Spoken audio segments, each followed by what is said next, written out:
ಪ್ರತ್ಯಕ್ಷಕರೇ 2026-27ನೇ ಸಾಲಿಗೆ ಕರ್ನಾಟಕದ 440 ಸರ್ಕಾರಿ ಪ್ರಥಮ ದರ್ಜೆ ಕಾಲೇಜುಗಳಲ್ಲಿ ಅತಿಥಿ ಉಪನ್ಯಾಸಕರ ನೇಮಕ ಮಾಡ್ಕೋಬೇಕು ಅಂತ ಹೇಳಿ ಒಂದು ಪ್ರಕಟಣೆಯನ್ನ ಹೊರಡಿಸಲಾಗಿತ್ತು. ಆ ವೇಳಾಪಟ್ಟಿಯ ಪ್ರಕಟಣೆಯನ್ನ ನಾನು ಮತ್ತೊಂದು ವಿಡಿಯೋದಲ್ಲಿ ನಿಮಗೆ ಮಾಡಿಕೊಟ್ಟಿದ್ದೀನಿ. ಎಷ್ಟೋ ಜನ ಕಾಮೆಂಟ್ ಮಾಡಿ ಕೇಳ್ತಾ ಇದ್ರಿ, ಅಪ್ಲಿಕೇಶನ್ ಪ್ರೊಸೀಜರ್ಸ್ ನ ತಿಳಿಸಿ, ಜೊತೆಗೆ ಈ ಸಾರಿ ಏನೇನು ಬದಲಾವಣೆಗಳಾಗಿದ್ದಾವೆ, ಅಪ್ಲಿಕೇಶನ್ ಹಾಕುವಾಗ ಅದನ್ನ ಎಷ್ಟು ಜವಾಬ್ದಾರಿಯುತವಾಗಿ ಮಾಡಬೇಕು ಅಂತಕ್ಕಂಥ ವಿಚಾರವನ್ನು ಕೂಡ ತಿಳಿಸ್ಕೊಡ್ಬೇಕಾಗಿತ್ತು. ಆ ಹಿನ್ನೆಲೆಯಲ್ಲಿ ನಿಮ್ಮ ಕಾಮೆಂಟು ಮತ್ತೆ ಏನೇನೆಲ್ಲ ಈ ಸಾರಿ ಬದಲಾವಣೆ ಆಗಿದಾವೆ, ನೀವು ಎಷ್ಟು ಜವಾಬ್ದಾರಿಯುತವಾಗಿ ಅವುಗಳನ್ನ ಫಿಲ್ ಮಾಡಬೇಕು, ಮುಂದೆ ಅವುಗಳ ಪರಿಣಾಮ ಏನು, ಈ ಎಲ್ಲ ವಿಚಾರಗಳನ್ನ ನಾನು ಅಪ್ಲಿಕೇಶನ್ ಹಾಕೋದು ಹೇಗೆ ಅಂತ ತೋರಿಸುವುದರ ಜೊತೆನಲ್ಲೇ ಹೇಳ್ತಾ ಹೋಗ್ತೇನೆ. ಜೊತೆಗೆ ಇಂಪಾರ್ಟೆಂಟ್ ವಿಚಾರಗಳನ್ನ ಈ ವಿಡಿಯೋದ ಕೊನೆಯಲ್ಲಿ ಹೇಳ್ತೇನೆ. ವಿಡಿಯೋನ ಸ್ಕಿಪ್ ಮಾಡ್ದೇನೆ ಕೊನೆವರೆಗೆ ನೋಡಿ. ಜೊತೆಗೆ ನೀವೇನಾದ್ರು ಫಸ್ಟ್ ಟೈಮ್ ನನ್ನ ಚಾನಲ್ ಬಂದು ಸಬ್ಸ್ಕ್ರೈಬ್ ಆಗದೆ ವಿಡಿಯೋ ನೋಡ್ತಿದ್ರೆ ದಯವಿಟ್ಟು ಸಬ್ಸ್ಕ್ರೈಬ್ ಮಾಡ್ಕೊಳ್ಳಿ, ಆ ಮೂಲಕ ಸಪೋರ್ಟ್ ಮಾಡ್ತೀರಿ. ನಾನ್ ಮಾಡ್ತಕ್ಕಂತ ಎಲ್ಲ ಇನ್ಫಾರ್ಮೇಟಿವ್ ವಿಡಿಯೋಗಳು ನಿಮಗ್ ಬಂದು ನೋಟಿಫಿಕೇಶನ್ ಮೂಲಕ ತಲುಪಬೇಕು ಅಂತ ಹೇಳಿದ್ರೆ ಪಕ್ಕದಲ್ಲೇ ಇರೋ ಬೆಲ್ ಬಟನ್ ನ ಕ್ಲಿಕ್ ಮಾಡಿ ಆಲ್ ಅಂತ ಸೆಲೆಕ್ಟ್ ಮಾಡ್ಕೊಳ್ಳಿ. ಬನ್ನಿ ವಿಡಿಯೋನ ಶುರು ಮಾಡೋಣ. ಓಕೆ, ಎನಿ ಬ್ರೌಸರ್ ನ ನೀವು ಓಪನ್ ಮಾಡ್ಕೊಳ್ಳಿ. ಅಲ್ಲಿ ಬಂದು DCE ಅಂತ ಟೈಪ್ ಮಾಡಿ. ಇಲ್ಲಿ ಕಾಲೇಜು ಶಿಕ್ಷಣ ಇಲಾಖೆಯ ವೆಬ್ಸೈಟ್ ಅಡ್ರೆಸ್ ತೋರಿಸುತ್ತೆ. ಇದ್ರ ಮೇಲೆ ಬಂದು ಕ್ಲಿಕ್ ಮಾಡ್ಕೊಳ್ಳಿ. ಈ ತರ ಇಂಟರ್ಫೇಸ್ ಓಪನ್ ಆಗುತ್ತೆ. ಹಾಗೆ ಕೆಳಗಡೆ ಬಂದ್ರೆ ಇಲ್ಲಿ ನೋಡಿ, ಅತಿಥಿ ಉಪನ್ಯಾಸಕರ ಆಯ್ಕೆಗಾಗಿ ಆನ್ಲೈನ್ ಅರ್ಜಿ 26-27 ಇದ್ರ ಮೇಲೆ ಕ್ಲಿಕ್ ಮಾಡ್ಕೊಳ್ಳಿ. ಈ ತರ ಒಂದು ಪೇಜು ಓಪನ್ ಆಗುತ್ತೆ. ಇಲ್ಲಿ ಬಂದ್ರೆ ನಿಮ್ಗೆ ಈ ಒಂದು ನೋಟಿಫಿಕೇಶನ್ ಸಿಗುತ್ತೆ. ಇದನ್ನ ಡೌನ್ಲೋಡ್ ಮಾಡ್ಕೊಳ್ಳಿ, ಡೀಟೇಲ್ಸ್ ಎಲ್ಲ ಓದ್ಕೊಳ್ಳಿ. ಅದಾದ್ಮೇಲೆ ಹಾಗೆ ಕೆಳಗಡೆ ಬನ್ನಿ, ಒಂದು ನೋಟ್ ಇದೆ, ಕೇರ್ಫುಲ್ಲಿ ಓದ್ಕೊಳ್ಳಿ.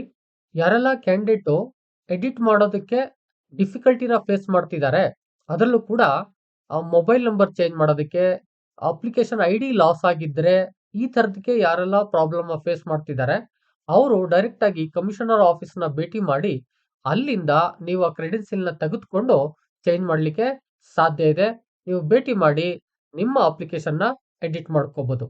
ಉಳಿದಂತೆ ಮತ್ತೊಂದು ಪ್ರಮುಖ ಒಂದು ನೋಟ್ ಇದೆ. ಅದೇನಪ್ಪಾ ಅಂತ ಹೇಳಿದ್ರೆ, ಯಾರೆಲ್ಲ ಅಪ್ಲಿಕೇಶನ್ ನ ಬಹಳ ಹಿಂದೆ ಹಾಕಿದ್ದು, ಅಂದ್ರೆ 2024, 25, 23, 24 ಎಲ್ಲ ಹಾಕಿದ್ದು, ಈಗ ಅದೇ ಸಾಕು ಅಂತಿದ್ರೆ 2026-27ನೇ ಸಾಲಿಗೆ ಅವರ ಅರ್ಜಿ ಅಪ್ರೂವ್ ಆಗಲ್ಲ.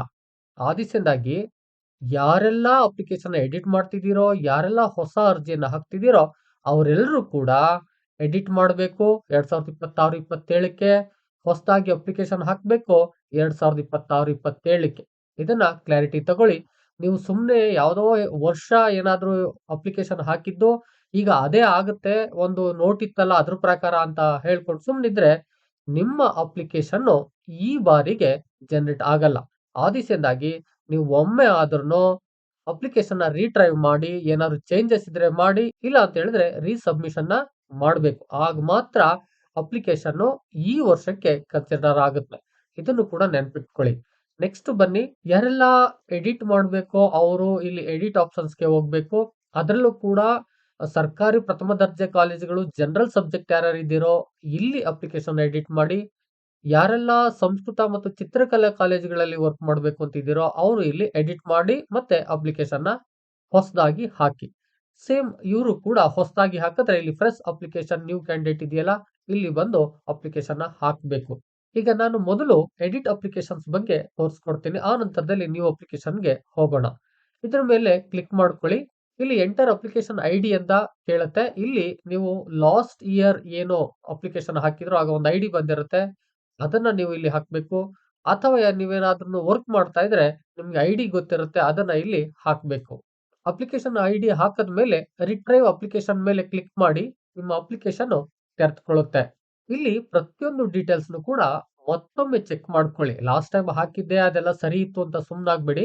ಈ ಸಾರಿ ಕೆಲವು ಚೇಂಜಸ್ ಇರೋದ್ರಿಂದ ಪ್ರತಿಯೊಂದನ್ನು ಕೂಡ ಚೆಕ್ ಮಾಡಿ ಆ ನಂತರದಲ್ಲಿ ಸಬ್ಮಿಟ್ ಮಾಡಿ.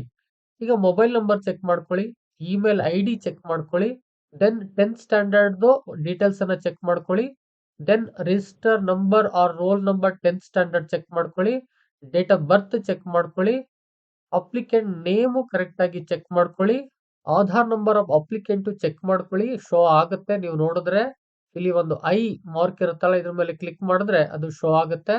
ದೆನ್ ಫಾದರ್ಸ್ ನೇಮ್ ಚೆಕ್ ಮಾಡ್ಕೊಳ್ಳಿ, ಜೆಂಡರ್ ಚೆಕ್ ಮಾಡ್ಕೊಳ್ಳಿ, ಕ್ಯಾಟಗರಿ ಚೆಕ್ ಮಾಡ್ಕೊಳ್ಳಿ, ಫಿಸಿಕಲಿ ಚಾಲೆಂಜೆಡ್ ಇದ್ರೆ ಅದನ್ನ ಚೆಕ್ ಮಾಡ್ಕೊಳ್ಳಿ. ಯಾರೆಲ್ಲ 371J ರಿಸರ್ವೇಶನ್ ನ ಕ್ಲೈಮ್ ಮಾಡ್ತಾ ಇದ್ದೀರೋ, ಅಂದ್ರೆ ಕಲ್ಯಾಣ ಕರ್ನಾಟಕ ಕ್ಲೈಮ್ ಮಾಡ್ತಾ ಇದ್ದೀರೋ, ಅವ್ರಿದ್ರೆ ಕಲ್ಯಾಣ ಕರ್ನಾಟಕ ಸೆಲೆಕ್ಟ್ ಮಾಡಿ.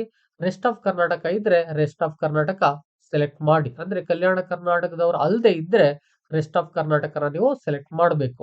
ಇನ್ನು ಅಡ್ರೆಸ್ ಫಾರ್ ಕಮ್ಯುನಿಕೇಶನ್ಗೆ ಚೆಕ್ ಮಾಡ್ಕೊಳ್ಳಿ. Then name of the nominee for ಇಡಿಗಂಟು ಸ್ಕೀಮ್ಗೆ ನಾಮಿನಿ ನೇಮ್ ಅನ್ನ ಹಾಕಿ. ಅಂದ್ರೆ ನೀವೇನಾದ್ರು ಸ್ಪೌಸ್ ನೇಮ್ ಹಾಕೋದಿದ್ರೆ ಸ್ಪೌಸ್ ನೇಮ್ ನ ಹಾಕ್ಬೇಕು. ಯಾರು ಬೇಕು ನೀವು ನಾಮಿನಿನ ಹಾಕ್ಬೋದು ಆ ಇಡಿಗಂಟು ತಗೊಳಕ್ಕೆ. ಇದ್ರ ಬಗ್ಗೆ ನಾನು ವಿಡಿಯೋ ಮಾಡಿದ್ದೀನಿ. ಏನು ನಿಮ್ಮ ಸರ್ವಿಸ್ ಮುಗಿದ ಮೇಲೆ 5 ಲಕ್ಷವನ್ನ ಕೊಡ್ತಾರೆ, ಅದಕ್ಕಾಗಿ ಈ ಒಂದು ನೇಮ್ ಅನ್ನ ಅವರು ಕೇಳ್ತಾ ಇದ್ದಾರೆ. ನಿಮ್ಗೆ ಆ ವಿಡಿಯೋ ಬೇಕು ಅಂದ್ರೆ ನನ್ನ ಚಾನಲ್ ಅಲ್ಲಿ ಇದೆ, ಅಥವಾ ನಾನು ಎಂಡ್ ಸ್ಕ್ರೀನ್ ಅಲ್ಲಿ ಹಾಕಿರ್ತೀನಿ, ಅಲ್ಲಿ ಹೋಗಿ ನೋಡಿ. ಇನ್ನು ರಿಲೇಷನ್ ಆಫ್ ದ ನಾಮಿನಿ ಕೇಳ್ತಾ ಇದ್ದಾರೆ, ಆ ರಿಲೇಷನ್ ನ ಇಲ್ಲಿ ಪಿಕ್ ಮಾಡ್ಕೊಳ್ಳಿ. ಇನ್ನು ನಾಮಿನಿ ಅಡ್ರೆಸ್ ಕೇಳ್ತಿದ್ದಾರೆ, ನಾಮಿನಿ ಅಡ್ರೆಸ್ ಏನಾದ್ರೂ ಬೇರೆ ಇದ್ರೆ ಅದನ್ನ ಇಲ್ಲಿ ಹಾಕಿ. Next post graduation qualification information ಕೇಳ್ತಾ ಇದೆ. ಸೆಲೆಕ್ಟ್ ಕ್ವಾಲಿಫೈ PG ಡಿಗ್ರಿ ಕೇಳ್ತಾ ಇದೆ. PG ಡಿಗ್ರಿ ನಿಮ್ದು ಯಾವುದು, MA MSc M.Com ಅದನ್ನ ಇಲ್ಲಿ ಸೆಲೆಕ್ಟ್ ಮಾಡ್ಕೊಳ್ಳಿ. Select subject of study at PG ಇದೆ.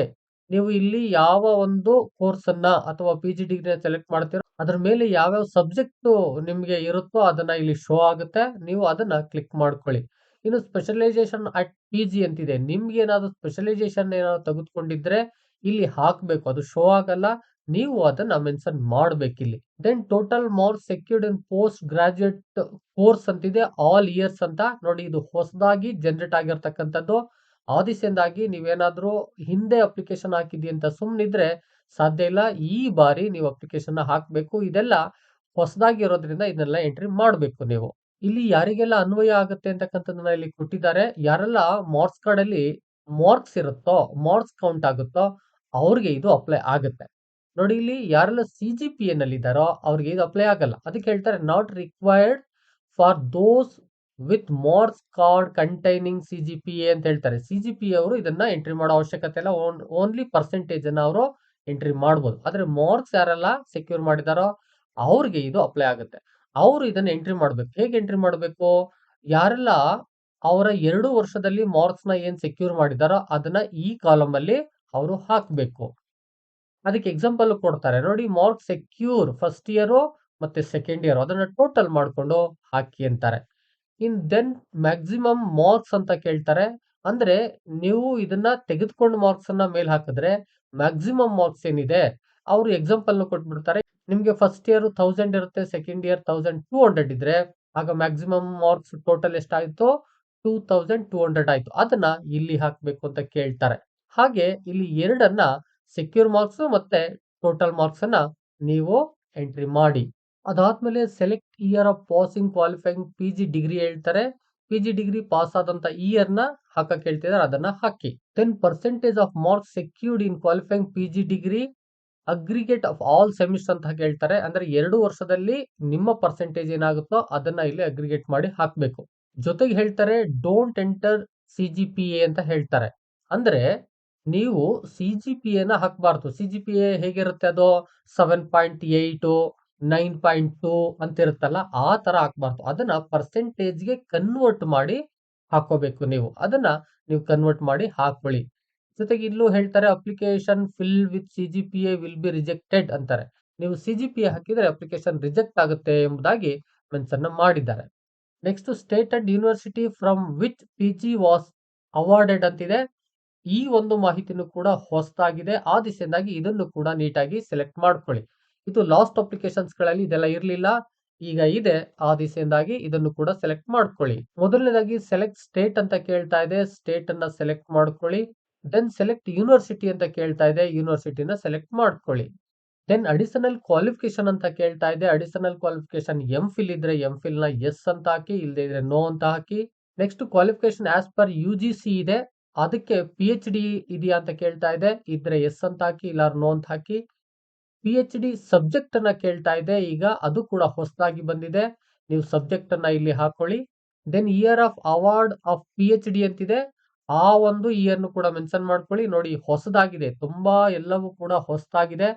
ಆದಿಸೆಂದಾಗಿ ಎಲ್ಲವನ್ನ ಸೆಲೆಕ್ಟ್ ಮಾಡ್ಕೊಳ್ಳಿ.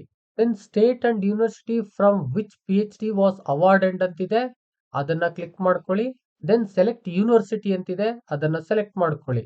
ಇಲ್ಲಿ ಯೂನಿವರ್ಸಿಟಿಗಳು ಶೋ ಆಗ್ತವೆ, ಅದನ್ನ ಚೆಕ್ ಮಾಡಿಕೊಂಡು ಹಾಕಿ. Then NET SLET KSET subject ಅಂತ ಕೇಳುತ್ತೆ, ಇದು ಕೂಡ ಹೊಸದಾಗಿದೆ, ಇದನ್ನು ಕೂಡ ನೀವು ಸೆಲೆಕ್ಟ್ ಮಾಡ್ಕೊಳ್ಳಿ. Then year of award of NET SLET or KSET ಅಂತ ಕೇಳುತ್ತೆ, ಅದನ್ನು ಕೂಡ ಇಲ್ಲಿ ಹಾಕೊಳ್ಳಿ.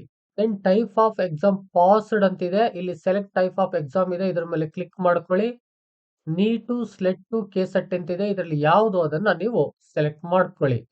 Then NET SLET KSET roll number or risk number ಅಂತಿದೆ, ನಿಮ್ಗೆ ರೋಲ್ ನಂಬರ್ ಏನಿರುತ್ತೋ ಅಥವಾ ರಿಸ್ಕ್ ನಂಬರ್ ಏನಿರುತ್ತೋ ಅದನ್ನ ಇಲ್ಲಿ ಹಾಕೊಳ್ಳಿ. Then test agency, university or organisation ಅಂತಿದೆ, ಇಲ್ಲಿ ಸೆಲೆಕ್ಟ್ ಮಾಡೋ ಆಪ್ಷನ್ಸ್ ಇಲ್ಲ, ನೀವೇ ಟೈಪ್ ಮಾಡಿ ಹಾಕೊಳ್ಳಿ. ದೆನ್ ಟೀಚಿಂಗ್ ಎಕ್ಸ್ಪೀರಿಯನ್ಸ್ ಪಾರ್ಟ್ಗೆ ಬರುತ್ತೆ, ಇಲ್ಲಿ ಹೇಳ್ತಾರೆ teaching experience in government first grade colleges of Karnataka state as guest faculty will only B consider ಅಂತ. ಬೇರೆ ಯಾವುದೇ ಪ್ರೈವೇಟ್ ಇನ್ಸ್ಟಿಟ್ಯೂಷನ್ಗಳಲ್ಲಿ ನೀವು ಸರ್ವಿಸ್ ಮಾಡಿದ್ರೆ ಅದನ್ನು ಕನ್ಸಿಡರ್ ಮಾಡಲ್ಲ, ಕರ್ನಾಟಕದ ಗೌರ್ಮೆಂಟ್ ಕಾಲೇಜ್ಗಳಲ್ಲಿ ಮಾತ್ರ ನೀವು ಸರ್ವಿಸ್ ಮಾಡಿದ್ರೆ ಆ ಸರ್ವಿಸ್ ನ ಇಲ್ಲಿ ಹಾಕ್ಬೋದು. ದೆನ್ ಇಲ್ಲಿ ಸೆಮಿಸ್ಟರ್ ಸಿಸ್ಟಮ್ಸ್, ಆನ್ಯುವಲ್ ಸಿಸ್ಟಮ್ಸ್ ಅಂತ ಎರಡು ಭಾಗ ಇದೆ. ನೀವು ಆನ್ಯುವಲ್ ಅಲ್ಲಿ ಇದ್ರೆ ಈ ಭಾಗದಲ್ಲಿ ಹಾಕ್ಬೇಕು, ಸೆಮಿಸ್ಟರ್ ಆದ್ರೆ ಈ ಭಾಗದಲ್ಲಿ ಹಾಕ್ಬೇಕು. ನಿಮ್ಗೆ ಸೆಮಿಸ್ಟರ್ ಆದ್ರೆ ಪ್ರಿನ್ಸಿಪಾಲ್ಸ್ ನಿಮ್ಗೆ ಆಡ್ ಸೆಮ್ ಈವನ್ ಸೆಮ್ ಅಂತಾನೆ ಸರ್ಟಿಫಿಕೇಟ್ ಅನ್ನ ಕೊಟ್ಟಿರ್ತಾರೆ, ಅದೊಂದು ಫಾರ್ಮೆಟ್ ಇದೆ. ಅದೇ ರೀತಿಯಲ್ಲಿ ನೀವು ಇಯರ್ ನ ಮೆನ್ಷನ್ ಮಾಡ್ಕೊಂಡು ಎಂಟ್ರಿ ಮಾಡ್ತಾ ಬರ್ಬೇಕು.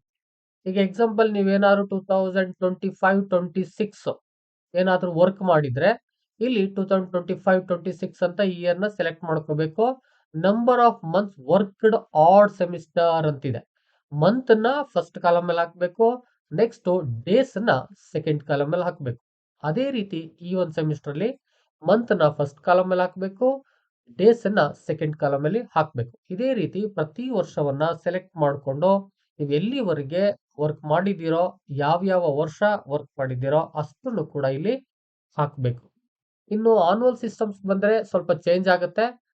ಇಲ್ಲಿ ಅವ್ರು ಹೇಳ್ತಾರೆ ಇಯರ್ ನ ಚೂಸ್ ಮಾಡ್ಕೊಳ್ಳಿ, ಆ ನಂತರದಲ್ಲಿ number of month worked, number of days worked ಅಂತ ಹೇಳ್ತಾರೆ. ಇಲ್ಲಿ ಆಡ್ ಸೆಮ್ ಈವನ್ ಸೆಮ್ ಅಂತ ಬರಲ್ಲ, ಟೋಟಲಿ ಎಷ್ಟು ಮಂತ್ ಆ ವರ್ಷದಲ್ಲಿ ನೀವು ವರ್ಕ್ ಮಾಡಿದ್ದೀರಾ ಅದನ್ನ ಹಾಕೊಳ್ಳಿ, ಕೌಂಟ್ ಮಾಡ್ಕೊಳ್ಳಿ. ಇನ್ನು ಡೇಸ್ ಬಂದ್ರೆ ಈ ಕಾಲಮ್ ಅಲ್ಲಿ ಡೇಸ್ ನ ಹಾಕೊಳ್ಳಿ. ಇನ್ ನೆಕ್ಸ್ಟ್ ಏನಾದ್ರು ಇದ್ರೆ ಆಡ್ ಮಾಡ್ತಾ ಹೋದ್ರೆ ನಿಮ್ಗೆ ಇಯರ್ ಗಳು ಬರ್ತಾ ಹೋಗುತ್ತೆ. ಈ ಭಾಗದಲ್ಲೂ ಅಷ್ಟೇ, ಆಡ್ ಮಾಡ್ತಾ ಹೋದ್ರೆ ಇಯರ್ ಗಳು ಬರ್ತಾ ಹೋಗುತ್ತೆ. ಇಷ್ಟನ್ನ ನಿಮ್ಮ ಸರ್ವಿಸ್ ಅನ್ನ ಫಿಲ್ ಮಾಡಿ. ನಿಮ್ಗೆ ಹೆಚ್ಚಿನ ಮಾಹಿತಿ ಬೇಕು ಅಂತ ಹೇಳಿದ್ರೆ ಕಾಮೆಂಟ್ ಭಾಗದಲ್ಲಿ ಹೋಗಿ ಕಾಮೆಂಟ್ ಮಾಡಿ, ನಾನು ಇನ್ನೊಂದು ವಿಡಿಯೋನ ನಿಮ್ಗೆ ಮಾಡ್ಕೊಡ್ತೇನೆ. Then have you taught PG classes ಅಂತಿದೆ, ನೀವು PG ಕ್ಲಾಸ್ ಅನ್ನ ತಗೊಂಡಿದ್ರೆ ಹೆಸ್ ಅಂತ ಹಾಕಿ, ಇಲ್ಲ ಅಂದ್ರೆ ನೋ ಅಂತ ಹಾಕಿ. ಡೇಟ್ ಅಪ್ಲಿಕೇಶನ್ ಫಿಲ್ಡ್ ಅಂತ ಇಲ್ಲ ಅದೇ ಬರುತ್ತೆ, ಅಪ್ಲಿಕೇಶನ್ ಲಾಸ್ಟ್ ಅಪ್ಡೇಟೆಡ್ ಡೇಟ್ ಅಂತ ಅದೇ ಬಂದಿರುತ್ತೆ. ಈಗ ನೀವೇನಾದ್ರೂ ಹೊಸದಾಗಿ ಹಾಕಿದ್ರೆ ಅಪ್ಡೇಟ್ ಆಗುತ್ತೆ. ಈಗ ನೀವೇನ್ ಮಾಡ್ಬೇಕು ಅಂದ್ರೆ send OTP to submit guest faculty details ಅಂತ ಇದೆಯಲ್ಲ, ಇದ್ರ ಮೇಲೆ ಕ್ಲಿಕ್ ಮಾಡಿದ್ರೆ ನಿಮ್ಗೆ OTP ಬರುತ್ತೆ. ಅದನ್ನ OTP ಹಾಕಿದ್ರೆ ಅಪ್ಲಿಕೇಶನ್ ಸಬ್ಮಿಟ್ ಮಾಡೋದಕ್ಕೆ ಅವಕಾಶವನ್ನು ಕೊಡುತ್ತೆ. ಹೀಗೆ ಅಪ್ಲಿಕೇಶನ್ ಫಿಲ್ ಮಾಡಿ. ನೀವು ಅಪ್ಲಿಕೇಶನ್ ಫಿಲ್ ಮಾಡುವ ಮೊದಲು ಒಂದು ಸಾರಿ ನೀವು ಎಲ್ಲವನ್ನ ಮತ್ತೊಮ್ಮೆ ನೀವು ಚೆಕ್ ಮಾಡ್ಕೊಳ್ಳಿ. ದೆನ್ ಸೆಂಡ್ OTP ಮೇಲೆ ಕ್ಲಿಕ್ ಮಾಡ್ಕೊಳ್ಳಿ. ಮೊಬೈಲ್ಗೆ OTP ಬರುತ್ತೆ, ಅದನ್ನ ಹಾಕಿ. ದೆನ್ ಕ್ಯಾಪ್ಚರ್ನ ಹಾಕಿ, ಕೆಳಗಡೆ ಏನ್ ಕ್ಯಾಪ್ಚಾ ಇದೆ ಅದನ್ನ ನೋಡ್ಕೊಂಡು ಹಾಕಿ. ದೆನ್ ಸಬ್ಮಿಟ್ ಬಟನ್ ಬರುತ್ತೆ, ಸಬ್ಮಿಟ್ ಮಾಡಿ. ದೆನ್ ಒಂದು ಮೆಸೇಜ್ ಪಾಪಪ್ ಆಗುತ್ತೆ, ಅಪ್ಡೇಟೆಡ್ ಸಕ್ಸಸ್ಫುಲಿ ಅಂತ, ಓಕೆ ಅಂತ ಕೊಟ್ಕೊಳ್ಳಿ. ಈಗ ನೀವು ಮತ್ತೊಂದು ಕೆಲಸ ಮಾಡಬೇಕು, ಇದರ ಅಕ್ನಾಲಜ್ಮೆಂಟ್ ಅನ್ನ ಪ್ರಿಂಟ್ ಮಾಡಿ ಇಟ್ಕೋಬೇಕು. ಅಕ್ನಾಲಜ್ಮೆಂಟ್ ಅನ್ನು ತೆಗೆದುಕೊಂಡು ಒಂದ್ಸಾರಿ ಚೆಕ್ ಮಾಡ್ಕೊಳ್ಳಿ. ಇದನ್ನ ತೆಗೆದುಕೊಳ್ಳಕ್ಕೆ ಮತ್ತೆ ವೆಬ್ಸೈಟ್ಗೆ ಹೋಗಿ, ಅಲ್ಲಿ ಸ್ವೀಕೃತಿ ಡೌನ್ಲೋಡ್ ಆರ್ ಅಕ್ನಾಲಜ್ಮೆಂಟ್ ಡೌನ್ಲೋಡ್ ಅಂತ ಇದೆಯಲ್ಲ, ಇದ್ರ ಮೇಲೆ ಕ್ಲಿಕ್ ಮಾಡ್ಕೊಳ್ಳಿ. ನಿಮ್ಗೆ ಏನಾದ್ರು ಸರ್ವರ್ ಎರರ್ ಬರ್ತಿದ್ರೆ ಸ್ವಲ್ಪ ಲೇಟ್ ಆಗಿ ಟ್ರೈ ಮಾಡಿ, ಸಿಗುತ್ತೆ. ಯಾಕಂದ್ರೆ ಬಿಸಿ ಇರುತ್ತಲ್ಲ, ಅದಕ್ಕೆ ಸ್ವಲ್ಪ ಎರರ್ ಬರ್ತಾ ಇರುತ್ತೆ. ಅಪ್ಡೇಟ್ ಆದ್ಮೇಲೆ ಏನಾದ್ರು ಮೆಸೇಜ್ ಮೇಲ್ ಬರುತ್ತಾ ಅಂತ ಹೇಳಿದ್ರೆ ಅಪ್ಡೇಟ್ ಮಾಡಿದವ್ರಿಗೆ ಏನು ಬರಲ್ಲ, ಹೊಸದಾಗಿ ಅಪ್ಲಿಕೇಶನ್ ಹಾಕ್ದವ್ರಿಗೆ ಬರುತ್ತೆ. ಪ್ರೀತೋಕ್ಷಕರೇ, ಅಪ್ಲಿಕೇಶನ್ ನ ಸ್ಟೆಪ್ ಬೈ ಸ್ಟೆಪ್ ಹಾಕೋದು ಹೇಗೆ ಅಂತ ಹೇಳ್ಕೊಟ್ಟಿದ್ದೀನಿ. ಎಡಿಟ್ ಮಾಡೋರು, ಹೊಸದಾಗಿ ಅಪ್ಲಿಕೇಶನ್ ಹಾಕೋರು ಇಬ್ರು ಕೂಡ ಈ ವಿಡಿಯೋನ ನೋಡಿ ನೀವು ಅಪ್ಲಿಕೇಶನ್ ಹಾಕೋಬಹುದು. ಈ ಬಾರಿ ಏನೆಲ್ಲ ಚೇಂಜಸ್ ಇದೆ ಅಪ್ಲಿಕೇಶನ್ ಅಲ್ಲಿ ಅದನ್ನ ನೀಟಾಗಿ ಹಾಕಿ ಅಂತ ನಾನು ಮೊದಲೇ ಹೇಳಿದ್ದೀನಿ ಹಾಗೂ ತೋರಿಸ್ಕೊಟ್ಟಿದ್ದೀನಿ. ನೀವು ಹಾಗೆ ಹಾಕೋದ್ರಿಂದ ಮುಂದೆ ಏನು ನಿಮ್ಮ ಸರ್ಟಿಫಿಕೇಟ್ಗಳ ಜಿನೈನಿಟಿ ಬೇಕಾಗುತ್ತೋ ಅಂತಹ ಸಂದರ್ಭದಲ್ಲಿ ಇವೆಲ್ಲವೂ ಕೂಡ ಎವಿಡೆನ್ಸ್ ಆಗಿ ಡಿಸಿಗೆ ಸಿಗ್ತಾ ಹೋಗ್ತವೆ. ಈಗಾಗಲೇ ಕಳೆದ ಬಾರಿ SOP ಯನ್ನ ಮಾಡಿ ಜಿನೈನಿಟಿಯನ್ನ ಚೆಕ್ ಮಾಡಲಾಗಿದೆ. ಮುಂದೆ ಈ ಎಲ್ಲಾ ಡೀಟೇಲ್ಸ್ ಸಿಗೋದ್ರಿಂದ ಡಿಸಿಗೆ ಜಿನೈನಿಟಿಯನ್ನ ಚೆಕ್ ಮಾಡೋದಕ್ಕೂ ಕೂಡ ಅವಕಾಶಗಳು ದೊರೀತಾ ಹೋಗ್ತವೆ. ಆ ಹಿನ್ನೆಲೆಯಲ್ಲಿ ಈ ಬಾರಿ ಅಪ್ಲಿಕೇಶನ್ ನ ಮಾಡಿಫಿಕೇಶನ್ ಆಗಿ ಮಾಡಿ ಕೊಟ್ಟಿದ್ದಾರೆ. ಇದು ಎಲ್ರಿಗೂ ಕೂಡ ಉಪಯೋಗ ಆಗುತ್ತೆ. ಅಪ್ಲಿಕೇಶನ್ ನ ತಪ್ಪಿಲ್ದೇನೆ ಹಾಕಿ, ಯಾಕಂತ ಹೇಳಿದ್ರೆ ಮೆರಿಟ್ ಲಿಸ್ಟ್ ಅಲ್ಲಿ ಬಹಳ ಇಂಪಾರ್ಟೆಂಟ್ ಆಗುತ್ತೆ ನಿಮ್ಮ ಅಪ್ಲಿಕೇಶನ್. ಯಾವುದೇ ತಪ್ಪು ಮಾಹಿತಿಗಳಿಲ್ದನೆ ಅಪ್ಲಿಕೇಶನ್ ನ ತುಂಬಿ ಕಂಪ್ಲೀಟ್ ಮಾಡಿ. ವಿಡಿಯೋ ನಿಮ್ಗೆ ತುಂಬಾ ಇನ್ಫಾರ್ಮೇಟಿವ್ ಆಗಿದ್ರೆ ಒಂದು ಲೈಕ್ ಮಾಡಿ. ಜೊತೆಗೆ ಇದೇ ರೀತಿಯಾದ ಇನ್ಫಾರ್ಮೇಟಿವ್ ವಿಡಿಯೋಗಳನ್ನ ನಾನು ಮಾಡ್ತಿರ್ತೀನಿ. ಅತಿಶಯದಾಗಿ ಇನ್ನೂ ಸಬ್ಸ್ಕ್ರೈಬ್ ಆಗದೆ ನೋಡ್ತಿದ್ರೆ ಸಬ್ಸ್ಕ್ರೈಬ್ ಮಾಡ್ಕೊಳ್ಳಿ, ಸಪೋರ್ಟ್ ಮಾಡ್ತೀರಿ. ಏನಾದ್ರೂ ಕೇಳಬೇಕು ಹೇಳಬೇಕು ಅಂತಿದ್ರೆ ಕಾಮೆಂಟ್ ಬಾಕ್ಸ್ ಅಲ್ಲಿ ಕಾಮೆಂಟ್ ಮಾಡಿ. ಎಷ್ಟು ಜನಕ್ಕೆ ಮಾಹಿತಿಗಾಗಿ ಬೇಕಾಗುತ್ತೆ ದಯಮಾಡಿ ಶೇರ್ ಮಾಡಿ. ಮತ್ತೊಂದು ಇದೇ ರೀತಿಯಾದ ಇನ್ಫಾರ್ಮೇಟಿವ್ ವಿಡಿಯೋ ಜೊತೆ ನಿಮ್ಮೊಟ್ಟಿಗೆ ಬರ್ತೀನಿ. ಅಲ್ಲಿವರೆಗೆ thank you all, love you all. Video ನೋಡಿದ ಪ್ರತಿಯೊಬ್ಬರಿಗೂ ಕೂಡ ಅನಂತ ಧನ್ಯವಾದಗಳು. ಮತ್ತೆ ಭೇಟಿ ಆಗ್ತಿರೋಣ.